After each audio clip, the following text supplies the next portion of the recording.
Well, every blessing, folks, on another new week. Trust you had a beneficial day yesterday, worshipping with the people of God. This morning, we're going to return again to Psalm 36, and we're going to look at another of the attributes of God upon which the psalmist reflects in verse 5. The attributes of God are things that are true about God, characteristics. And this time we are going to focus on the faithfulness of God, because in the second part of verse 5, the psalmist speaks of thy faithfulness reaches the clouds. In speaking of faithfulness, what the psalmist is thinking about is God's dependability, the reliability of God.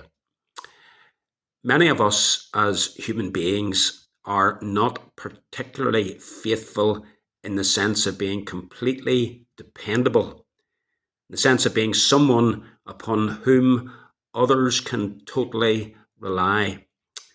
Some of you will be aware that I worked for 4 years in the building trade as a joiner.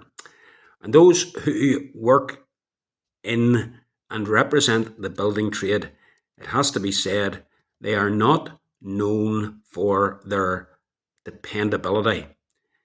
In fact, plumbers, joiners, electricians, plasterers, bricklayers, you know what they're like. You phone them up, you arrange for them to come and do a job for you. They tell you they will be there on such and such a day and such a time. And more often than not, they don't come at the time they said. And you've gone to all the trouble of making the necessary arrangements in order to be at home that particular day, and they don't turn up. And it's frustrating, and quite rightly, it makes you angry. Faithfulness is not always found. Sadly, as statistics relating to divorce and the breakdown of marriages testify all too clearly, we are not very good at being faithful to keeping promises and vows that we make in marriage. Almost every person who has been married promises that they will be together till death do us part. And yet, faithfulness to such a vow is not always seen. Some of us, as church members, promise that we will support and encourage our pastor, and yet the sad thing is there are many who do the very opposite. They discourage their pastor. They discourage him by their failure to attend worship regularly, especially evening worship and midweeks, and they can discourage him in other ways. Again, not being faithful to what one has said. Of course, ministers can prove unfaithful to the vows they take in carrying out their duties to their congregation, especially pastoral duties, the duty of regularly visiting their people. Now, God is not like us. He is never unfaithful. That which God has promised, he will always fulfill.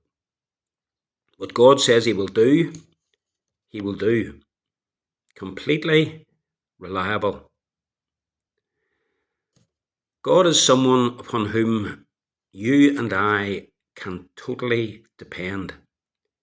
And even when we do at times, even when we prove unfaithful to God, he remains faithful to us. Isn't that what the little book of Hosea is all about? An unfaithful wife representing God's people, and yet an amazingly loving and faithful husband, God. God who in faithfulness goes after and brings back and reinstates his wife to the marriage relationship into which they had been brought. In Speaking of God's faithfulness reaching the clouds, the psalmist is simply using poetic expression to highlight how great the faithfulness of God is. Brethren, as Christians, we can take and we should take tremendous comfort from the fact that our God is completely faithful.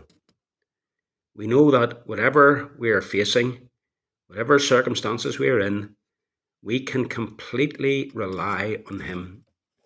All His promises, all of them, will be fulfilled. Why? Because He cannot deny Himself. He is the God who will not be unfaithful to us, because His faithfulness reaches the clouds. What a comforting word with which to begin another new week. Every blessing.